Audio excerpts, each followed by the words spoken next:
আমাদের স্বপ্নের পৌরসভা যাতে। হবিগঞ্জ পৌরসভার নির্বাহী প্রকৌশলী তরিকুল ইসলামের দুর্নীতি, দায়িত্বহীনতা, নকশা অনুমোদনে অনীহা ও ব্যক্তি নির্বিশেষে ও সৌজন্যমূলক আচরণের প্রতিবাদে মানববন্ধন অনুষ্ঠিত হয়েছে। আজ সকালে হবিগঞ্জ পৌরসভা কার্যালয়ের সামনে এ মানববন্ধন অনুষ্ঠিত হয়। নির্মাণ খাতে সংশ্লিষ্ট ভুক্তভোগী হবিগঞ্জ পৌরবাসীর ব্যানারে আয়োজিত মানববন্ধনে অন্যান্যের মধ্যে বক্তব্য রাখেন ঠিকাদার সমিতির সভাপতি সারাজ মিয়া, টাইলস সমিতির সভাপতি শেখ জালাল, যুগ্ম সম্পাদক রফিক মিয়া, অ্যাডভোকেট বেনজির, ব্যবসায়ী কবির মিয়া, ইলেকট্রনিক সমিতির সদস্যবৃন্দ সহ বিভিন্ন শ্রেণী পেশার মানুষ।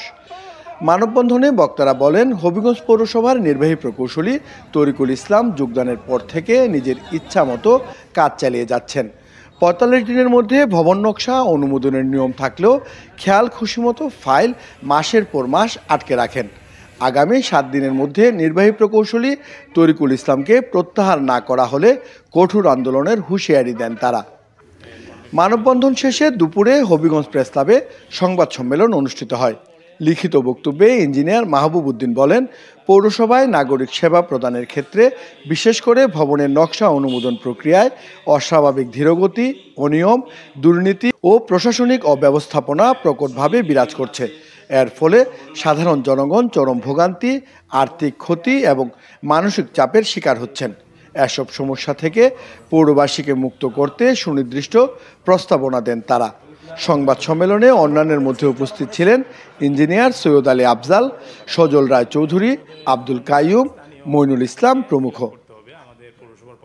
এই হবিগঞ্জ পৌরসভার নির্বাহী প্রকৌশলী যখন উনি আমাদের এখানে চলে এসেছে, তখন থেকে বিরাট একটা বাধাগ্রস্ত হচ্ছে এবং উনি বিভিন্ন অজুহাতে, বিভিন্ন দুর্নীতির আশ্রয়ে, বিভিন্ন কলাকৌশলের মাধ্যমে আমাদের প্ল্যানগুলা উনি বারবার ফেরত দিচ্ছে। কোনো প্ল্যান দেখা যায় এই ফার্স্টবারও উনি নিতেছে। নির্মাণ কাজ থেকে সংশ্লিষ্ট ভুক্তভোগী জনগণ মারাত্মক ক্ষতির সম্মুখীন হচ্ছে। তাই আমরা আশু ব্যবস্থা গ্রহণ কল্পে আজকে আমরা ভুক্তভোগী জনগণ, বাড়ির মালিক সহ সব মিলিয়ে আমরা আজকে মানববন্ধনের আয়োজন করেছিলাম। মানববন্ধনের আয়োজন করার পরও আপনাদের সামনে আমরা উপস্থিত হয়েছি। মাননীয় প্রশাসক মহোদয়ের সাথে আমাদের সৌজন্য সাক্ষাৎ হয়েছে। উনি আমাদের বিষয়গুলা ধৈর্য সহকারে শুনেছেন এবং পরবর্তীতে এগুলা সমাধানের দ্রুততম সময়ে সমাধানের আশ্বাস দিয়েছেন। সারা জীবনের সঞ্চয় দিয়ে আমরা এই বিল্ডিংগুলো নির্মাণ করে থাকি। ইদানিং কিছুদিন যাবৎ আমরা দেখতেছি এই বিল্ডিং নির্মাণের খাতকে অস্থির করার জন্য বিভিন্ন পরিকল্পনা বা বিভিন্ন স্বেচ্ছাচারিতা শুরু হয়েছে। এর প্রতিবাদে আজকে আমাদের এই সাংবাদিক সম্মেলন। প্রশাসনের ঊর্ধ্বতন কর্তৃপক্ষ এটা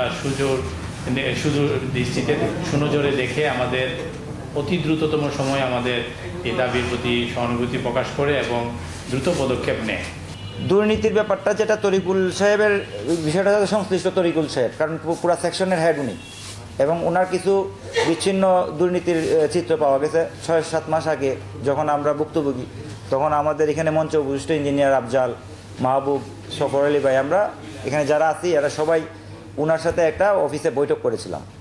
তো উনি মালিকদেরকে যেটা বলে যে হবিগঞ্জের ইঞ্জিনিয়াররা হচ্ছে গিয়া মানে এদের ডিগ্রি নাই, লাইসেন্স নাই, বিভিন্নভাবে মালিকদেরকে বিভ্রান্ত করে এবং বলে যে ওনাদের দ্বারা ড্রয়িং করলে হবে না, ঢাকার থেকে ড্রয়িং করাইতে হবে, ওনার পরামর্শ ওনার নির্ধারিত স্থান থেকে করতে হবে।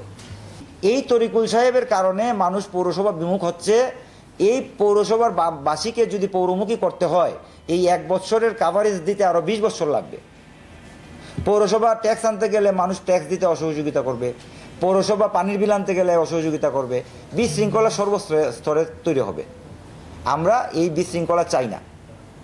মাননীয় প্রশাসক মহোদয়ের সাথে শান্তিপূর্ণ পথসভা শেষে আমাদের একটা ফলপ্রসূ আলোচনা সভা হয়েছে। উনি ধৈর্য সহকারে মনোযোগ দিয়ে আমাদের কথা শুনেছেন এবং উনি এটার যথাযথ উপযুক্ত ব্যবস্থা নেবেন বলে আমাদেরকে আশ্বস্ত করেছেন।